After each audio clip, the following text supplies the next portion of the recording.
আমি তোমাকে চাই, তুমি আমার অন্তরে এসো। প্রভু যিশু, আমি আজ স্বীকার করি আমি একজন পাপী, আর আমি বিশ্বাস করি এই পাপীর জন্য একমাত্র তুমি ক্ষমা করতে পারো। তাই আমার সমস্ত জানা অজানা অপরাধ তোমার চরণে দিলাম। তুমি এই সময় সব কিছু যিশু নামে ক্ষমা করে দাও। আমি এখন তোমার কাছে তোমার পথে চলতে চাই, সেই অঙ্গীকারে তোমার নামে থাকতে চাই। তুমি আমাকে আশীর্বাদ যে প্রভু যিশু, তুমি আমাকে আর্থিক, জাগতিক, মানসিকভাবে আশীর্বাদ।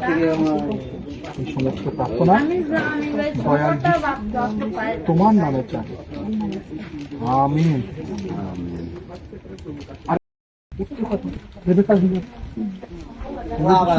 আমাদের সবার পাপ নিয়েছেন, তিনি ছিলেন পবিত্র। আপনাকে যদি আমরা সম্পূর্ণ বিশ্বাস করি তাহলে আমরা পরিত্রাণ পাবো। এই বিশ্বাসে যদি আমরা আমাদের থাকি তাহলে আমি এই পবিত্র অনুষ্ঠান আমি বিশ্বাস করেন পবিত্র আমাদের পাপের জন্য মারা গেছে বিশ্বাস করি। এই জন্য আমরা বলছি যে মারা গিয়েছেন, 3 দিন পরে আবার স্বর্গে গিয়েছেন পবিত্র সবাই, তিনি আবার আমাদের সঙ্গে আবার সশরীরে আসবেন। যারা প্রভুতে বিশ্বাস করে অবগঠনের তরিকা বা অসুস্থ থাকবে তারা মরিলেও যাবে। তাই যদি বিশ্বাস করেন তাহলে আমি আমার জন্য 1 মিনিটের প্রার্থনা করবো। এটা স্বীকারোক্তি প্রার্থনা। আমি একটা লাইন বলবো, আমি আমার সঙ্গে হাত জোর করে বিশ্বাসের লাইনটা বলবেন। যদি প্রার্থনা করবে তারপরে আমি আপনাকে অনুমতি দিতে পারি বা অবগাহন। আমি কি বিশ্বাসে প্রার্থনা করেছেন? ঠিক আছে, তুমি উৎসর্গ করছি করো। ধন্যবাদ দে যিশু রক্তে তুমি সূচি করো, সূচি করো। থ্যাংক ইউ যিশু। ধন্যবাদ দে পিতা পুত্র পবিত্র আশীর্বাদ করো সম্পূর্ণ আরোগ্য পেতে। প্রভু তোমার বাক্য বলে যে কেউ তোমার কাছে বিশ্বাস আরোগ্য লাভ করবে। তোমার বাক্য বলে ভয় করো না, কিন্তু বিশ্বাস করো। থ্যাংক ইউ যিশু। একইভাবে যে যিশু নামে উৎসর্গ করলাম যেন সে সম্পূর্ণভাবে জগতে পান করবে, তার বিশ্বাস সুস্থ করো, আরো পরিবারকে In the name of Jesus, in the name of Jesus, in the name of Jesus, यीशु के नाम से, যিশু নামে সুস্থ করো।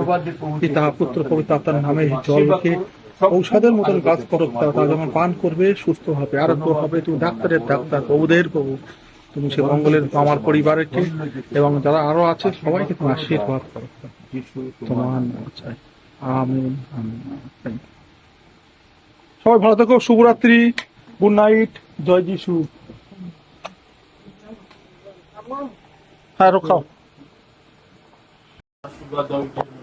তোমার পবিত্রতা দাও প্রভু, অসুস্থ থেকে সুস্থতা দান করবে, তার জীবনে সাক্ষ্য তৈরি হবে এবং তোমার নামে সেই করবে। আশীর্বাদ করো প্রত্যেককে, তোমার নামের জন্য ধন্যবাদ দিই প্রভু।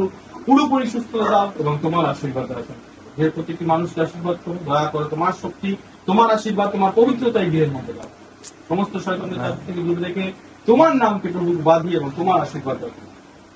যিশু তোমার নাম ছোট তোমার পবিত্র আত্মার নামে জয় হতে তুমি আশীর্বাদ দাও। ধন্যবাদ প্রভু, তোমার নামকে উজ্জীবিত করতে যিশুর পবিত্র নামে পবিত্র অনুগ্রহের মধ্যে দিয়ে তুমি আশীর্বাদ দাও। এই গৃহ তোমার, এই গৃহের সমস্ত সন্তান প্রভু তোমার, তাই বিশ্বাস করি। এর ফলে আল্লাহ পানির মধ্যে একটি ফাঁকা জায়গায় সৃষ্টি করলেন, উপরে পানির নাম দিলেন মেঘ ও বৃষ্টি, এবং নিচের পানির নাম দিলেন ঢেউ ও সমুদ্র। আল্লাহ উপরে ফাঁকা জায়গার নাম দিলেন আকাশ। আল্লাহ আকাশের নিচে পানির নাম দিলেন সমুদ্র। পানিতে এক জায়গা জমা করে জায়গা দেখা দিল, তিনি কোনো জায়গার নাম দিলেন ভূমি। এই ভূমির উপরে গাছপালা সৃষ্টি করলেন, তিনি সেগুলো বীজ দিয়ে সৃষ্টি করলেন যেন সেগুলো আরো নতুন নতুন ঘাস ও ফুল গাছের জন্ম দিতে পারে। ফুলের ফলে দেখছিলেন